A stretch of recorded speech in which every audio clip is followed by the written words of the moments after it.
안녕하십니까. 라디오 오늘입니다. 코로나19 확진자 발생이 줄어들 기미를 보이지 않고 있습니다. 방역당국은 이번 주 1일 확진자가 550명에서 750명까지 발생할 수 있고 사회적 거리두기의 방역 효과가 나타나지 않을 경우 다음 주에는 매일 900명 이상의 환자가 발생할 가능성도 있다고 밝혔습니다. 지금은 코로나19가 국내에 유입된 이래 가장 큰 위기 상황이라고 밝혔는데요. 일시 멈춤으로 확산세를 꺾지 못하면 전국적인 대유행으로 팽창할 수 있다고 경고했습니다. 오늘 밤 자정부터 수도권의 거리두기가 2.5단계로 올라가고 비수도권은 2단계를 실시합니다. 이에 따라 경북도 사회적 거리두기 2단계가 실시되는데요. 적극 협조해서 더 큰 위기는 꼭 막도록 해야 되겠습니다. 12월 7일 월요일 라디오 오늘입니다. 광고 듣고 시작하겠습니다. 평범한 일상이 포레나를 만나면 출근은 더 빠르게, 휴식은 광교산 숲세권에서, 생활 인프라는 완벽하게 한화 포레나 수원장안에서 가장 앞선 일상으로 특별한 일상의 시작 포레나 한화 포레나 수원장안 1644-5060 한화건설. 자, 따라해보세요. 이카운트 ERP 4만원 회계관리, 이카운트 ERP 4만원 재고관리, 이카운트 ERP 4만원 생산관리. 사업 성공 함께해요. 이카운트 ERP의 모든 기능을 월 4만원에 드립니다. 이카운트 가입비 부가세 별도. 서울사이버대학을 다니고 나의 성공시대 시작됐다. 서울사이버대학을 다니고 나를 찾는 회사 많아졌다. 지금 신입생 편입생을 모집 중입니다. 입학 지원에서 강의 수강까지 모바일 러닝으로 언제 어디서나 서울사이버대학교. 나에게 꼭 맞는 생유산균 락토핏. 아기에게 락토핏 아이들도 락토핏 우리 가족 락토핏 맞춤형 생유산균. 종근당 건강기능식품입니다. 파주 센트럴밸리 산업용지 완판 신화를 이어갈 상업, 주거, 지원용지 투자의 기회. 역세권 입지에 서울 문산 고속도로까지 남북경협의 수혜지에서 프리미엄 투자의 중심지로 거듭날 파주 센트럴밸리. 문의 1522-0844. 아직 한 달 남았다. 아저씨 뭐가요? 르노 삼성자동차의 엄청난 혜택이. 뉴 QM6, XM3, SM6 차종별 놀라운 혜택에 12월 18일 전 조기 출고 시 추가 할인. 계약 후 3일 만에 빠른 출고까지. 차종별 조건 상의 지금 바로 가까운 전시장을 방문해보세요. 르노 삼성자동차. 12월 7일 월요일 라디오 오늘입니다. 1부에서는 건국대 경제학과 최백은 교수와 함께합니다. 경제 이슈를 짚어보는 최백은의 이게 경제다 준비되어 있고요. 2부에서는 이슈온을 준비하고 있습니다. 상주의 닭 농장에서 조리독감이 발생해 주변 농가와 인근 지역에서도 우려가 큽니다. 잠시 후 경상북도 김규섭 동물방역과장과 함께 자세한 내용 알아보도록 하죠. 라디오 오늘 생방송 놓친 분들은 유튜브로 다시 들으실 수 있습니다. 많은 청취 바라겠습니다. 자, 매주 월요일에 함께하는 최백은의 이게 경제다. 경제 이야기를 쉽고 명쾌하게 풀어보는 시간입니다. 자, 오늘도 건국대학교 최백은 교수와 함께하겠습니다. 안녕하십니까, 교수님? 네, 안녕하세요. 자, 지금 국내는 코로나19 사회적 거리두기 단계를 수도권은 2.5단계, 비수도권은 2단계로 상향하면서 상당히 위기 상황입니다. 그런데 경제 쪽은 나쁘지 않은 것 같아요. 지난 1일 한국은행이 발표한 올 3분기 실질 국내 총생산 성장률 잠정치 통계를 보니까 우리나라의 3분기 실질 GDI가 전분기에 비해서 2.1% 증가했습니다.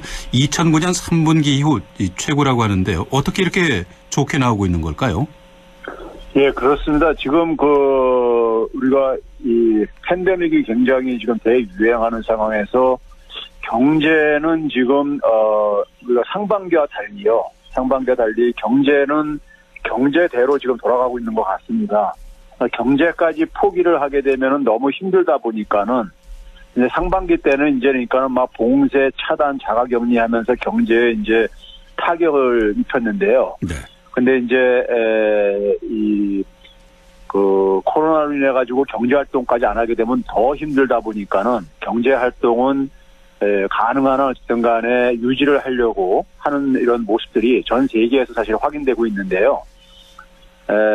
특히 이제 그러니까 이 제조업 분야가 상대적으로 코로나 재난으로부터 좀 덜 타격을 보고 있고요. 예. 아무래도 이제 그러니까는 그 사람들 간의 접촉을 통해서 이루어지는 경제 활동은 되게 서비스 분야들이거든요. 네.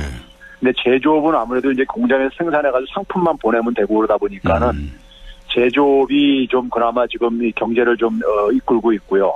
앞에서 소개했듯이 이제 3분기 성장률이 원래는 이제 그러니까 속보치로 발표할 때는 1.9%였습니다. 전분기 대비해서요. 예.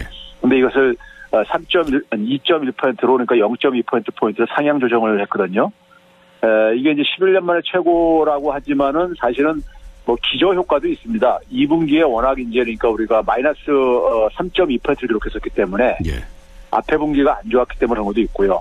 그리고 다른 나라들도 마찬가지로 3분기는 지금 역대 최고 지금 그 기록을 하고 있거든요. 예. 하고 있다는 점에서 그 수치 자체보다는요. 저는 이 3분기 성장률은 어쨌든 간에 수출이 만들어낸 겁니다. 2분기도 수출 때문에 그러니까 성장률이 마이너스로 곤두박질 쳤었고요. 3분기가 그러니까는 경기가 성장률이 그러니까 회복된 것도 수출 때문입니다. 수출을 빼고 나서 보게 되면 내수는 여전히 마이너스 행진을 하고 있습니다. 예. 역시 그런 점에서 예. 일반 국민들이 체감하는 이제 경기는 내수기 때문에 기본적으로요. 네. 그러다 보니까는 수출 실적하고 일반 국민들이 체감하는 경기하고는 상당히 괴리가 지금 존재하고 있는 게 사실입니다. 네. 수출이 말씀하신 대로 1등 공신이었습니다. 환율도 계속 떨어지고 있지 않습니까? 예. 우리나라 수출이 왜 이렇게 잘 되고 있는 걸까요? 일단 수출 실적을 보게 되면은요. 9월 달부터 이게 지금 반등을 하고 있습니다. 9월 달부터 반등을 하고 있는데 일반 국민들한테 제게 이제 발표되는 수치는 이제 11월 달에 이제 4.0% 증가했다는 이 수치인데요. 네. 이거는 그냥 한 달 총 수출액입니다. 그러니까 날짜와 관계없이요. 근데 우리가 10월 달 같은 경우 보게 되면 추석 연휴가 끼었었잖아요. 예. 그 1, 2, 3일이 그러니까 연휴를 쉬었었습니다. 그때는 이제 일을 안 할 게 아닙니까, 사람들이요. 공장도 문 닫고요. 그러니까 이런 이제 그러니까 실제로 일을 한 날짜를 고려해가지고 계산해 보게 되면은 9월 달에 4.1%, 10월 달에 5.6%, 11월 달에 6.3% 이렇게 지금 상승세가 지속되고 있어요. 수출이요. 네. 이렇게 되고 있는 이유가 아까 죄송합니다. 얘기했듯이 제조업 때문입니다. 제조업 경기가 지금 상당히 지금 좋아지고 있어요.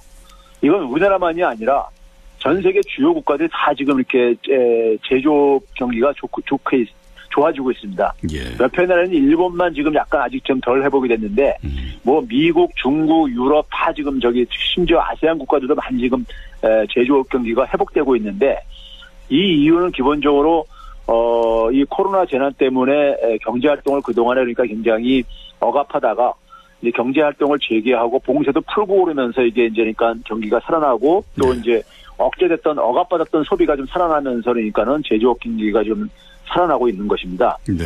근데 이제 이 수출에 좀 이제 우리가 이 최근에 이제 환율이 지금 이제 급락하고 있잖아요. 네. 말씀하셨듯이요. 근데 이건 어떻게 보면 당연한 현상인 게요. 우리나라 무역 흑자도 굉장히 빠르게 증가하고 있습니다. 11월 달까지 무역 흑자가 이 무역 흑자액이요. 지난해 1년치를 이미 초과했어요. 예.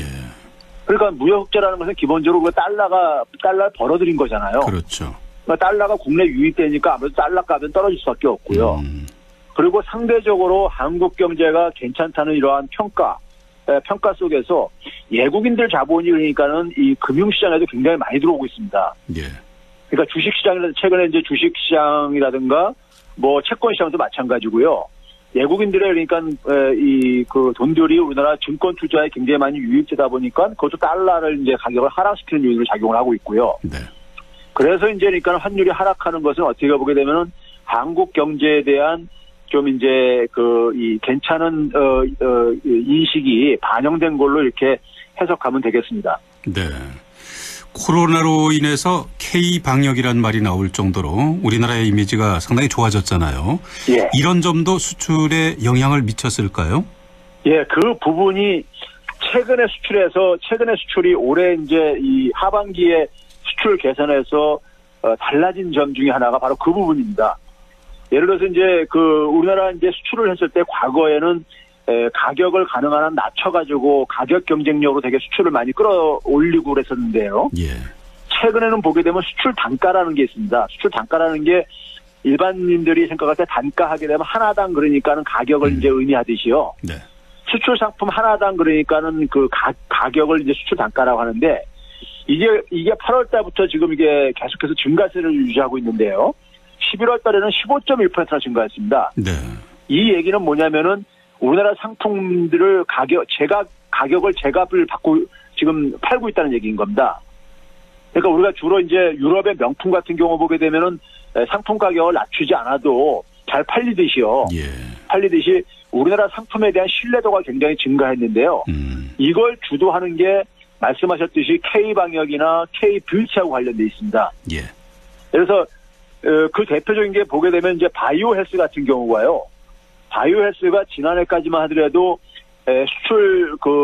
우리나라 이제 수출 순위에 있어서 13위였었습니다. 10위권 밖에 있었는데 네.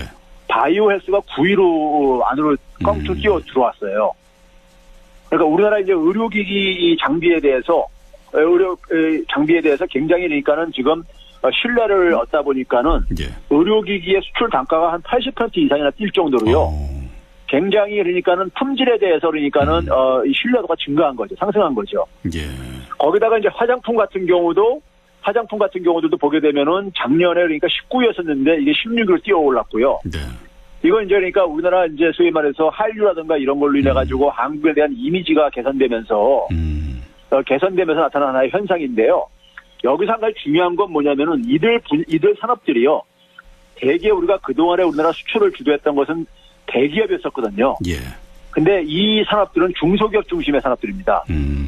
그러니까 중소기업이 좀 이제 그러니까 숨통이 좀 트이고 있는 거죠. 그나마요. 국내에서는 굉장히 힘든데도 불구하고 중소기업은 아무래도 고용을 많이 이제 창출하는 하나의 분야다 보니까는 중소기업이 성장하는 게 굉장히 중요하거든요. 네. 그런 점에서 수출 구조가 상당히 바람직하게 개선되는 측면이 있습니다. 네. 자, 이렇게 이미지가 좋아서 그럴까요? 똑같은 제품이라도 우리나라 제품이 좀 더 비싸게 팔리고 있나 보죠? 맞습니다. 그 앞에서 얘기했던 이제 이게 수출 단가와 관련된 건데 우리나라 수출이 고부가 가치화가 되는 거죠. 일종의 그러니까요. 그러니까 네. 이제 대개 선진 국가들 상품들을 보게 되면은 다 제 가격을 우리가 받고선 파는 것을 우리가 부러워했었는데 며칠 전까지만 하더라도요. 네. 근데 우리나라 상품도 지금 그러한 이 상황으로 진입을 하고 있다는 걸 보여주고 있는 겁니다. 네. 그러니까 그게 이제 그러니까 특히 보게 되면은 미래 산업과 관련된 분야도 마찬가지로 여기에 한몫을 하고 있어요. 전기차라든가 아니면 반도체에 이제 필요한 이제 MCP 제품 부품이라는 게 있는데 이것도 굉장히 그러니까는 그 수출 단가가 높아지는 하나의 대표적인 이 제품이고요. 네. 그리고 뭐 이제 전통적인 우리가 이 산업 중에서 OLED 같은 경우도 굉장히 가격이 그러니까는 이제 크게 오르고 있습니다. 92%나 올랐으니까요. 거의 100가 올랐네요. 그러니까 우리나라가 똑같은 상품 양을 수출해도 가격이 높아지다 보니까는 수출액이 그러니까 크게 뛰는 겁니다. 예. 그래서 지난해 코로나가 없었던 해보다도 그러니까는 지금 6.3%나 상승을 했다는 얘기는 이건 사실 굉장히 우리가 높게 평가할 부분인데 이게 여기에 1등 공신이 수출 단가가 증가해서 생긴 현상입니다. 네. 자, 이렇게 되면은 최근의 수출 증가가 중소기업의 경쟁력 강화에도 큰 도움이 될 수 있겠군요. 예, 맞습니다. 우리나라 수출 상품이 지금 상당히 점진적이지만 변화를 보여주고 있어요. 그러니까 그동안에 우리나라 주력 인재니까 수출 산업하게 되면 반도체, 자동차, 뭐 조선 뭐 이런 것들을 위해서 석유화학 이런 거 있었잖아요. 네. 그런데 그런 거에서 좀 이제 벗어나가지고 새로운 미래 산업들 이제니까 우리가 뭐 2차 전지라든가 아니 로봇이라든가 이런 게와 더불어가지고 2차 전지나 로봇보다도요 농수산식품이라든가 화장품 이런 것들이 더 많이 수출을 하고 있어요. 예. 근데 농수산식품이나 화장품 이런 것들은 대부분 중소기업들이 하는 것이고요. 지금 섬유도 지금 우리가 굉장히 섬유 산업이 어렵잖아요, 국내적으로요. 예. 그런데 이제 섬유 산업도 이제니까는 여전히 이제니까 우리가 상대적으로 어쨌든 선방을 좀 하고 있고요. 하고 있다는 점에서 중소기업 관련 부분들이 좀 이제 그러니까는 숨통이 좀 튀어지는 이런 이제 네. 측면을 좀 보여주고 있습니다.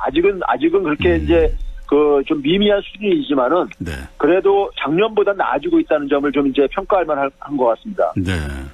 자, 3분기까지는 자, 이렇게 기분 좋은 소식들이 계속 있어서 참 다행스러운데요. 그러면은 4분기는 어떨까요?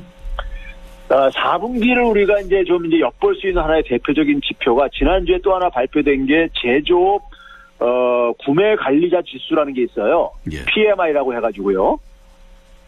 이 그 제조업 지수가 지금 우리나라 같은 경우도 보게 되면 2011년도부터 집계를 했는데 역대 최고치를 기록을 했어요. 예.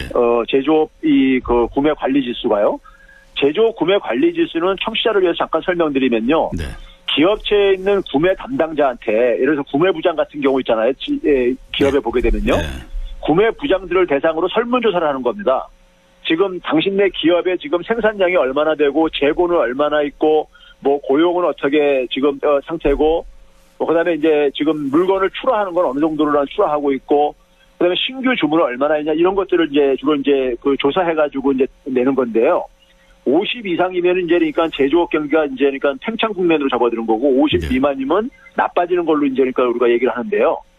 그런데 이 제조업 PMI 지수는 이제 주로 이제 선행성 지표입니다. 그러니까 이제 향후 이제 상황을 대로 이제 이 보여주는 지표거든요. 예. 그러니까 신규 주문 같은 게 우리나라 같은 경우 지금 대표적으로 이 PMI 지수를 주도하고 있는데 신규 주문이 자꾸만 이제 증가하고 있다는 것이 지금 이제 그러니까 신호로 잡히고 있어요. 그 얘기는 결국 뭐냐면 12월 달에도 수출이 그러니까는 나쁘지 않을 것을 지금 이제 우리가 짐작할 수 있는 거죠. 예. 그러니까 이제 지금 이제 우리가 보게 되면 이 팬데믹 대유행으로 인해 가지고 타격을 보는 산업들은 이제 서비스 산업들이 이제 주로 많이 타격을 볼 수밖에 없는데요. 제조업은 그나마 그래도 어쨌든 간에 이 지금 이제 가동이 지금 정상적으로 돌아가고 있을 뿐만 아니라 팽창으로 국면으로 가고 있다 하는 네. 점에서는 굉장히 고무적인 것이죠. 그나마 다행인 거죠. 네. 최근에 시장 조사업체 IHS 마켓에 따르면요. 우리나라의 11월 제조업 PMI 지수가 52.9로 나왔습니다. 2011년 2월 이후 가장 높은 수준이라고 하는데 이거 어떻게 이해하면 될까요? 그러니까 지금 앞에서 잠깐 제가 소개한 건데요. 이게 이제 수출과 밀접하게 관련되어 있는 건데요. 우리나라 수출의 주요 산업이 제조업이잖아요, 사실은요. 근데 이 마켓이라는 데가 우리나라에서 2003년도에 미국에서 생긴 기업이지만은 우리나라에서 이제 본격적으로 영업하기 시작한 것은 이제 금융위기 이후에 이제 영업을 했기 때문에 네. 2011년도부터 이제 이 수치를 통계를 내기 시작했어요. 그래서 그때부터 집계하고 난 이후에 52.9를 이제 11월 달에 기록을 했는데 매달 초에 이제 이걸 조사해서 발표를 합니다. 네. 발표를 하는데 52.9인데 우리가 그동안에 51을 넘었던 적이 딱 두 번 있었어요. 두 달 있었습니다. 2011년도에 한 번 있었고 그다음에 이제 이번에 11월 달에 이제 두 번째 나온 건데 이게 역대 최고치입니다. 역대 최고치인데 이 제조업 PMI 지수라는 것은 기본적으로 제조업에 그러니까는 앞으로 향후 그러니까 이 경기를 보여주고 있는 대표적인 지표예요. 네. 그래서 PMI 지수가 발표되고 나면 바로 주식시장이 반응을 보입니다. 왜냐하면 이게 선행성 지표다 보니까는 네. 주식시장은 그러니까 미래를 내다보고 미리 이제 움직이는 돈들이 되게 반영되기 때문에 주가에 반영되기 때문에요. 최근에 그래서 주가가 굉장히 좋은 것이 유동성이 많이 풀린 이유도 있지만은 이 제조업 경기가 굉장히 좀 좋아지고 있습니다. 예. 이건 우리나라뿐만이 아니라 전 세계적인 현상이에요. 네. 지금 뭐 미국, 중국, 유럽, 뭐 일본은 아직 50 미만이지만은 그다음에 아세안 국가들 해가지고 대부분이 지금 일본도 지금 개선은 돼가고 있는 중이에요. 예. 수치는 올라가고 있습니다. 50 아직 미만이긴 하지만은요. 그런 점에서 제조업 경기가 그나마 지금 세계 경기가 추락하는 것을 지금 막고 있는 버팀목으로서 지금 역할을 하고 있는 것을 보여주는 게 바로 이 제조업 PMI 지수가 갖는 의미입니다. 네. 자, 내년 경기 전망도 상당히 밝을 것 같은 기대감을 갖게 하는데요. 변수는 없을까요? 변수는 이제 아무래도 이제 그러니까 앞에서도 얘기했지만 내수입니다. 지금 내수는 우리가 이제 일반 국민들이 수출이 이렇게 좋음에도 불구하고 체감하지 못하는 이유로 제가 내수 때문이라고 얘기를 했듯이요. 예. 내수는 지금 이 방역을 얼마나 그러니까 우리가 통제할 수 있느냐. 지금 이 수도권 같은 경우 2.5단계까지 지금 이제 올렸는데 그리고 3주 이제 12월 달 3주까지 어쨌든 간에 지금 계속 이 현재 상황을 지속하기로 했는데 이게 조만간에 잡혀야지만이 근데 일부 전문가들에 의하면은 올 겨울 내내 이 상황이 지속되거나 아니면 악화될 가능성도 배제할 수 없다고 지금 얘기하는 상황 속에서요. 네. 내년 1분기까지가 결국 내수에 굉장히 좀 먹구름이 좀 낄 수밖에 없고요. 내수가 결국은 이제 그러니까는 이 성장률을 그러니까 높은 성장률을 지속하는 것을 좀 가로막고 있는 하나의 요인이라고 생각하기 때문에 네. 내수를 좀 어떻게 살리는 방향으로 좀 정부가 좀 어쨌든 간에 고민을 좀 해야 될 부분인 겁니다. 네. 자, 그럼 총체적으로 우리나라 기업들의 내년 수출 상황은 어떨까요? 한번 전망을 해 주시겠습니까? 수출 상황은 그렇게 나쁠 것 같지는 않아요. 예. 왜 그러냐면 우리나라 수출은 기록산업이 제조업이고 반면에 이제 이 선진 국가들은 대개 이제 서비스 부분이 비중이 큰데요. 네. 우리나라는 수출에서 서비스가 차지하는 비중이 크지 않기 때문에 않다는 점에서 그러니까 우리나라 수출에는 타격이 심할 것 같지는 않고요. 여전히 그다음에 우리나라 수출의 앞에서도 얘기했듯이 산업 구조가 굉장히 고부가가치화되고 있다는 점에서도 굉장히 긍정적으로 볼 수 있고 또 하나는 이제 그러니까는 우리나라 수출 단가가 지금 그러니까 높아지고 있는 추세. 지금 무슨 얘기냐면 우리나라 상품에 대한 신뢰도가 굉장히 개선되고 있다는 점에서 그러니까 이 수출 같은 경우는 올해보다도 내년은 그러니까 우리가 전망이 밝다고 얘기할 수 있겠습니다. 네. 자, 최백은의 이게 경제다. 건국대학교 경제학과 최백은 교수와 함께했습니다. 오늘 말씀 잘 들었습니다. 네, 감사합니다. 네, 라디오 오늘 1부는 여기까지입니다. 자, 노래 한 곡 듣고 2부로 이어가겠습니다. 성시경, 넌 감동이었어.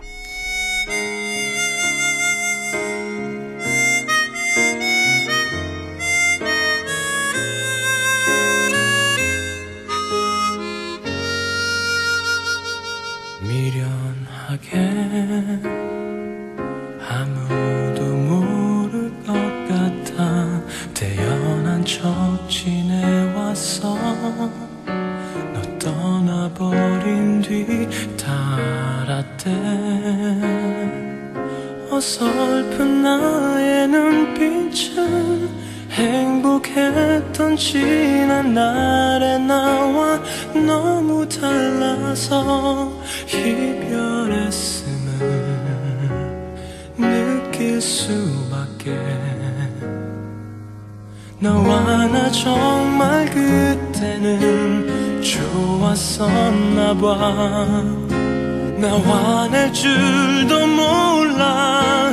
내내 즐거웠대. 그래 그랬었지. 널 사랑하기엔 세상은 나에겐 커다란 감동이었어. 그 순간을 잊는다면 내가 살아온 짧은 세월을 너무나 보잘것없어 되돌려보려 해. 너를 찾으려 해. 너 없이 살아도 멀쩡히 숨은 쉬겠지만 후회와 그리움만으로는 견딜 수 없어. 하루도 자신이 없어.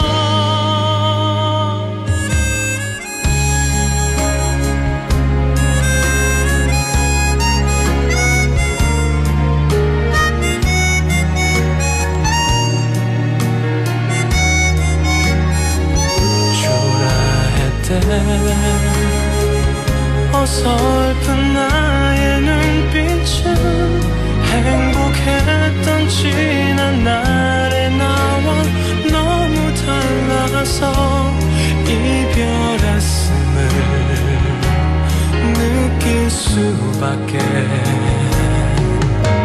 너와 나 헤어질 줄은 아무도 몰랐대. 하루가 너무 짧던 우리의 날들이 그래 그랬었지. 널 사랑하기에 세상은 나에겐 커다란 감동이었어. 그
할인점보다 더 실속 있고 편의점보다 더 편리하게 살 수 있는 곳. 시장보다 더 정이 넘치고 백화점보다 더 품격 있는 곳. 이런 곳이 없을까요? 네, 우리 동네 우리 할인점 펀마트가 있습니다. 지난 25년간 항상 고객과 함께한 펀마트. 용상점, 자이점, 신용주점, 사천점에서 새롭게 고객님께 다가갑니다. 펀마트. 갑자기 일을 그만두라고? 왜? 전화해봐 1577-2260 월급을 깎는다고? 말도 안 돼. 일하다가 다쳤다고? 괜찮아? 전화해봐 1577-2260 당신 곁에 생각보다 큰 힘. 민주노총. 확진자를 간호했다는 이유로 빈집에서 자가격리를 한 간호사. 코로나 의심 증상만으로 최종 면접의 기회를 포기한 취준생. 생업을 걱정하기보단 완치 후 백신 개발을 위해 혈장을 기증한 부부. 확진의 기로에서 확신으로 스스로를 멈춰준 사람들. 고맙습니다. 당신의 확신이 수많은 확진을 멈췄습니다. 공익광고협의회.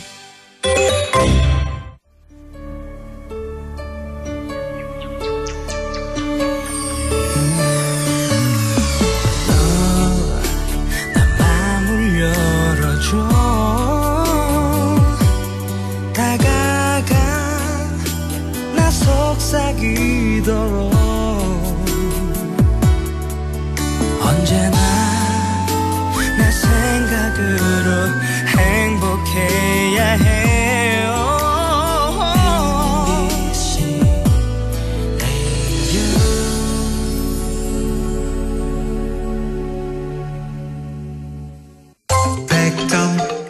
MBC 라디오. 라디오 오늘 월요일 순서 함께하고 계십니다. 6시 33분 25초 막 지나고 있습니다. 자, 2부에서 마련하는 순서 이슈 오늘입니다. 전라북도 정읍에 이어 우리 지역 상주에서도 조류 인플루엔자 AI가 발생해서 주변 농가와 인근 지역에 비상이 걸렸습니다. 확산 방지를 위해서는 어떤 대책이 필요한지 알아보도록 하죠. 경상북도 김규섭 동물방역과장이 연결되어 있습니다. 안녕하십니까, 과장님? 예, 안녕하십니까. 네, 수고 많으십니다. 자, 전북 정읍에 이어 상주의 한 닭 농장에서도 AI가 발생했는데요. 현재 어떤 상황입니까? 네, 원래 고병원성 조류 인플루엔자는 11월 26일 전북 정읍에 이어 12월 1일 상주, 12월 4일 전남 영암에 있는 유경오리에서도 고병원성 AI가 발생하였으며 12월 6일 신고된 경기 여주 산란계 농장도 검사 중에 있습니다만 H5N8형으로 고병원성일 가능성이 아주 높은 실정입니다. 네. 또한 조금 전에 충청북도 음성군에 있는 메추리 농장에서도 의심축 신고가 있어 지금 검사가 진행 중에 있습니다. 예. 예, 또 원래 야생조류에서는 12월 6일 기준으로 고병원성 AI가 15건이 검출되었고 검사 중인 것도 22건에 이르면서 지금은 전국적으로 철새가 많이 도래하여 서식하고 있어 위험성이 그 어느 때보다도 높은 상황입니다. 네. 자, 그러면 현재 상주의 해당 농장과 그 주변 방역은 어떻게 실시됐습니까? 예, 발생 농장과 반경 3km 안에 있는 농장을 포함하여 총 5개 농장에서 키우던 닭과 메추리 55만 9천 수를 살처분하였으며 예방적으로 살처분한 4개 농장에 대한 AI 검사 결과는 이상이 없었습니다. 발생 농장과 인근 도로 등에는 통제 초소를 설치하여 사람과 차량의 출입을 막고 소독을 실시하고 있으며 특히 AI가 발생한 상주시의 전체 가금 농가에 대하여는 일주일간 이동을 제한하였습니다. 또한 방역대 10km 안에 있는 가금에 대해서는 긴급 예찰과 검사를 실시하고 30일 동안 이동을 제한하였으며 상주시 전체 산란계와 종개를 키우는 농장에 대해서는 2주마다 AI 검사를 실시하고 있습니다. 네. 주변 지역으로 저희들 AI가 확산되지 않도록 발생 농장을 비롯한 방역대 내 농장 내 외부에는 생석회를 도포하고 소독을 집중 실시하고 있습니다. 그 조류 인플루엔자 가축을 키우는 분들이나 전문가들은 잘 아시겠습니다만은 일반인들은 그 AI가 무엇인지 또 얼마나 위험한 건지 잘 알지 못하는데요. 좀 자세히 좀 설명을 해 주시겠습니까? 네, 조류 인플루엔자는 닭이나 오리, 칠면조, 철새 등 다양한 종류의 조류에 감염되는 바이러스성 전염병으로 전파 속도가 매우 빠르며 폐사율 등 바이러스의 병원성 정도에 따라 고병원성과 저병원성으로 구분됩니다. 이 중에 고병원성 AI에 감염된 닭이나 칠면조는 급성의 호흡기 증상을 보이면서 폐사를 나타내는 것이 특징이지만 오리에서는 임상 증상이 나타나지 않을 수도 있습니다. 네. 조류 인플루엔자 바이러스는 혈청형이 매우 많고 변이가 쉽게 일어나며 자연 상태계의 야생 조류에 다양한 종류의 바이러스가 분포되어 있으면서도 이들 야생 조류에게는 감염되어도 뚜렷한 증상이 없이 경과될 수 있기 때문에 국가 방역 측면에서 볼 때 가장 주의하여야 할 가축 전염병 중 하나이며 가축 전염병 예방법에서도 제1종 가축 전염병으로 분류하고 있습니다. 네, 그만큼 위험하다는 거겠죠. 네, 지금까지 그 조류 인플루엔자로 인해서 가장 큰 피해를 겪었던 때는 언제였는지요? 그리고 피해 규모는 어느 정도였습니까? 예, 저희들 2016년, 2017년으로 이어지는 시기에 다행히 우리 경북에서는 AI가 발생하지 않았지만 전국적으로 421건의 고병원성 AI가 발생하여 1134모에서 키우던 3,800만 마리의 가금을 살처분하였으며 살처분 보상금, 생계안정자금 등 총 3,600억 원 규모의 재정이 소요된 바가 있습니다. 네. 정읍에서는 오리 농장에서 발생했고 상주에서는 닭 농장에서 발생했는데요. 이게 같은 유형의 조류 인플루엔자라고 들었습니다. 그러면 정읍에서 발생한 조류 인플루엔자가 상주까지 와서 옮긴 걸까요?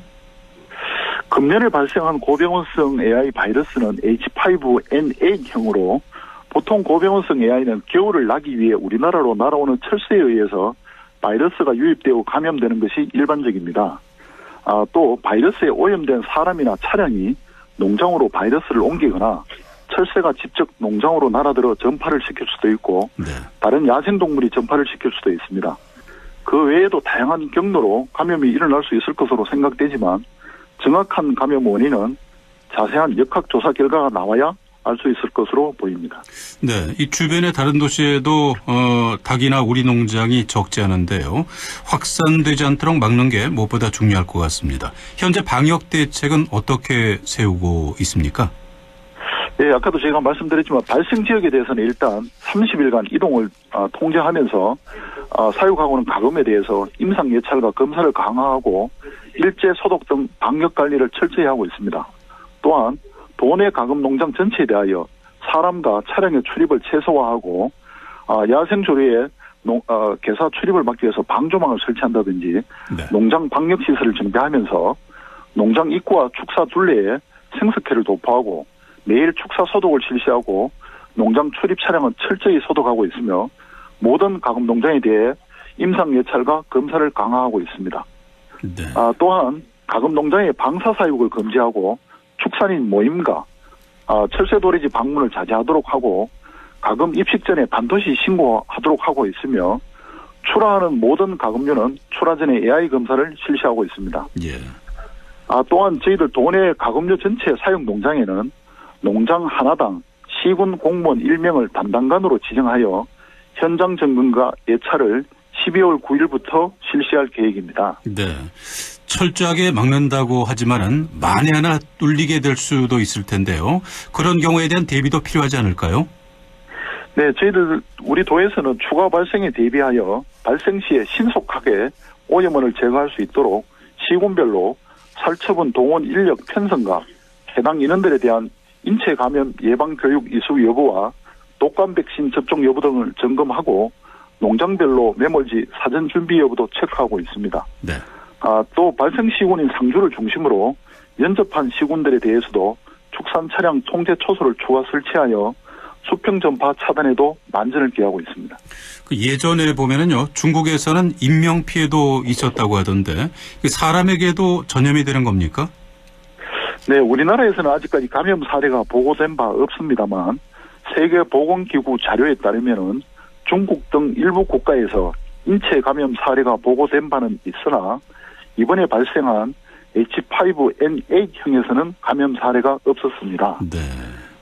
고병원성 AI가 발생된 농장의 닭과 발생 위험성이 높은 지역 내 3km 이내에서 사육되고 있는 닭 오리뿐만 아니라 계란까지도 저희들이 이동을 엄격하게 통제된 상태에서 살처분, 매몰 또는 폐기하고 있기 때문에 바이러스에 오염된 닭고기나 계란이 시중에 유통되는 일은 있을 수 없습니다.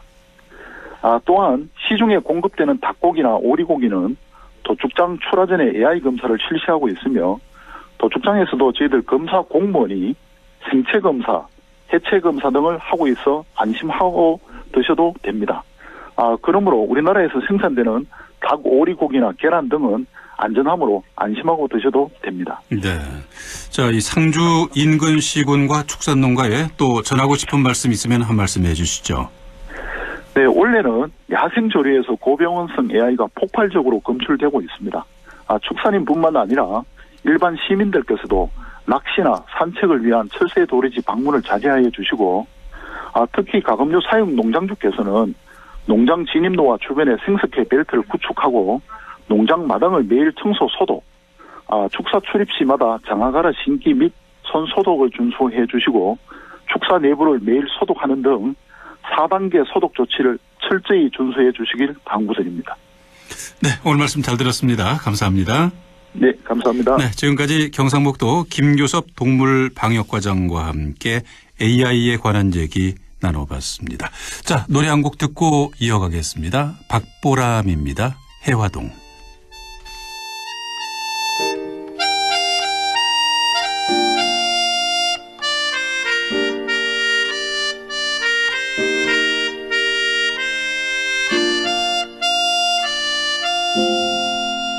오늘은 잊고 지내던 친구에게서 전화가 왔네. 내일이면 멀리 떠나간다고.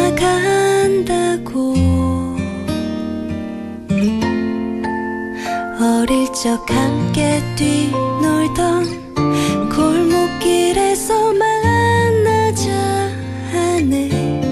내일이면 아주 멀리 간다고.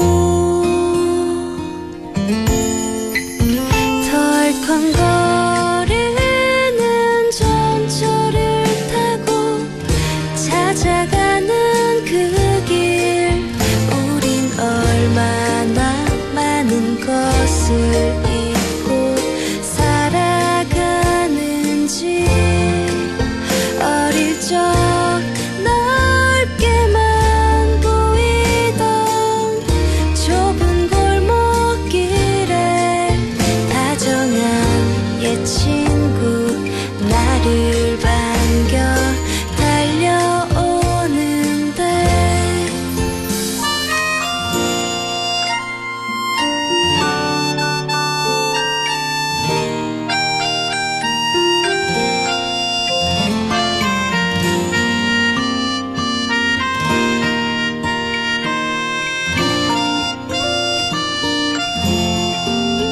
어릴 적 함께 꿈꾸던 부푼 세상을 만나자 하네. 내일이면 멀리 떠나간다고.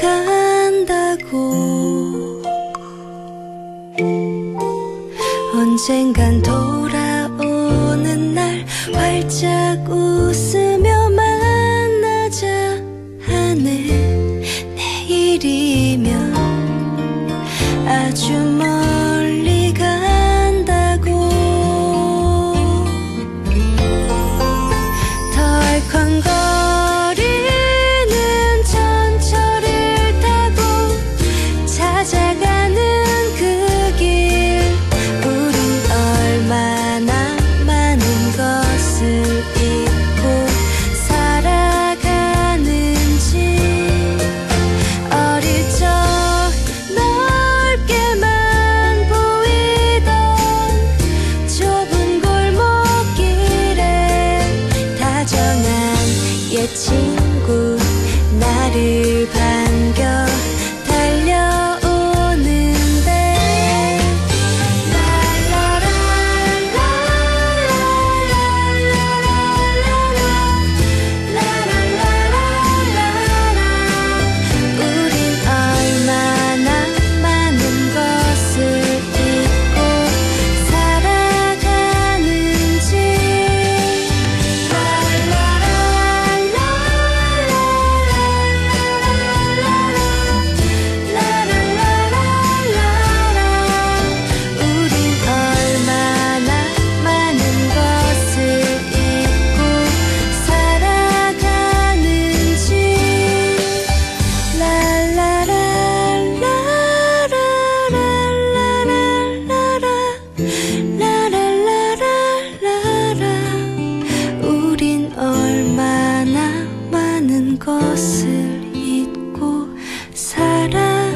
자, 날씨 알아보도록 하죠. 김도연 씨.